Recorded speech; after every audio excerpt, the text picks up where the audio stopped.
Everyone, तर मी आज तुम्हाला सांगणार आहे परफेक्ट गुलाबजामची रेसिपी। सगळ्या साहित्यांचे प्रमाण मी तुम्हाला सांगणार आहे जेणेकरून तुम्हाला ही रेसिपी बनवायला खूप इझी जाईल। तर बघा, या पद्धतीने माझे सर्व गुलाबजामुन तयार झालेले आहेत। तर सर्वात आधी आपल्याला पाक तयार करून घ्यायचा आहे। त्याकरता मी एका मोठ्या भांड्यामध्ये 2 ग्लास पाणी वापरलेलं आहे। नंतर त्यामध्ये आपल्याला साखर टाकायची आहे।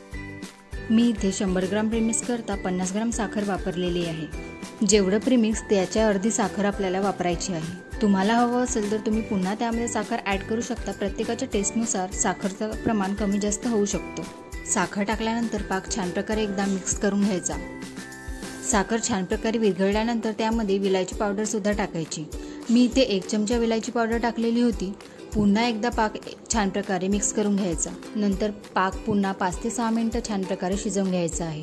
लक्षात घ्या, आपल्याला पाक खूप जास्त कडक करायचा नाही आहे। पाक कडक झाला की गुलाबजामुन तो पाक छान प्रकारे ॲब्झॉर्ब करून घेणार नाही, त्यामुळे आपल्याला नॉर्मल पाक करून घ्यायचा आहे। चला तर मग आता तयार आहे आपला पाक। तर इथे आपल्याला एकतारी पाक नकोय, नॉर्मल पाक पाहिजे। चला आता आपण इथे प्रीमिक्सची तयारी करून घेऊया। मी इथे किड्सचा प्रीमिक्स वापरलेला आहे।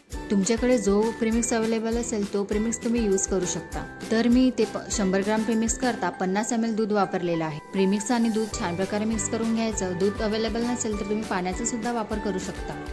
लक्षात घ्या, आपल्याला प्रीमिक्स खूप जास्त प्रेशर देऊन भिजवायचं नाही, तर हलक्या हाताने चमच्याने जेवढं मिक्स होईल तेवढं मिक्स करून झाकून ठेवून द्यायचं। 6 मिनिटे झाल्यानंतर हाताला छान प्रकारे तेल लावून घ्यायचं व पुन्हा एकदा हाताने तर आपला डो रेडी आहे।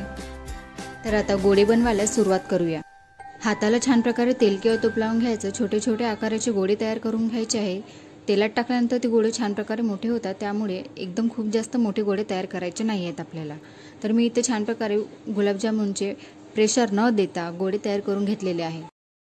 गोळे आपल्याला हलक्या हाताने तयार करून घ्यायचे आहे, जेणेकरून त्याला क्रॅक येणार नाहीत। तर इथे तयार झालेले आहेत आपले गोळे। तर मी इथे कढईमध्ये छान प्रकारे तेल गरम करून घेतलेले। तेल खूप हॉट नाही आहे, तेलामध्ये हळूहळू प्रत्येक गोळे सोडायचे। लो टू मीडियम फ्लेमवर आपल्याला छान प्रकारे गुलाबजामुन फ्राय करून घ्यायचे आहे। लक्षात घ्या, तेल खूप जास्त गरम असायला नको, नाहीतर गुलाबजामुनना बाहेरून तर कलर येईल पण ते आतमधून शिजलेले नसणार। छान प्रकारे गोल्डन कलर येईपर्यंत त्यांना लो टू मीडियम फ्लेमवर आपल्याला फ्राय करत राहायचं आहे। तर हे बघा, आपल्या गुलाबजामुनना आता छान प्रकारे गोल्डन कलर आलेला आहे। तर मी आता याला तेलातून बाहेर काढत आहे। तर गुलाबजामुन पाकात सोडताना पाक खूप जास्त गरम असायला नको, नाहीतर गुलाबजाम पूर्ण फुटून जातील। तर आपल्याला कोमट पाक हवा आहे। तर बघा, आपल्या गुलाबजामुन एकही क्रॅक आलेला नाही। छान प्रकारे प्लेन असे गुलाबजामुन आपल्याला तयार झालेले आहेत। या पद्धतीने जर तुम्ही गुलाबजामुन ट्राय केले तर नक्की स्वादिष्ट बनतील व क्रॅक सुद्धा येणार नाही, फुटणार सुद्धा नाहीत ते गुलाबजामुन। तर फ्राय केलेले सर्व गरमागरम गुलाबजामुन आता पाकात सोडायचे आहे। पाकात गुलाबजामुन सोडल्यानंतर त्यांना छान प्रकारे चमच्याच्या सहाय्याने डिप करून घ्यायचं, जेणेकरून गुलाबजाममध्ये पाक छान प्रकारे ॲब्झॉर्ब करून घेणार। त्यानंतर त्यावर प्लेट झाकून 15 ते 20 मिनिटं आपल्याला असं 15 ते 20 मिनिटानंतर गुलाबजामुन पाक छान प्रकारे ॲब्झॉर्ब करून घेतील व त्यानंतर आपल्याला गार्निशिंग करता त्यामध्ये खोबरा किस टाकायचा आहे।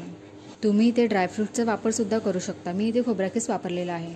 तर तयार आहे आपली परफेक्ट गुलाबजामुनची रेसिपी। गरमागरम गुलाबजामुन तयार आहेत। नक्कीच ट्राय करा व व्हिडिओज आवडत असतील तर चॅनलला लाईक व सबस्क्राईब करायला विसरू नका।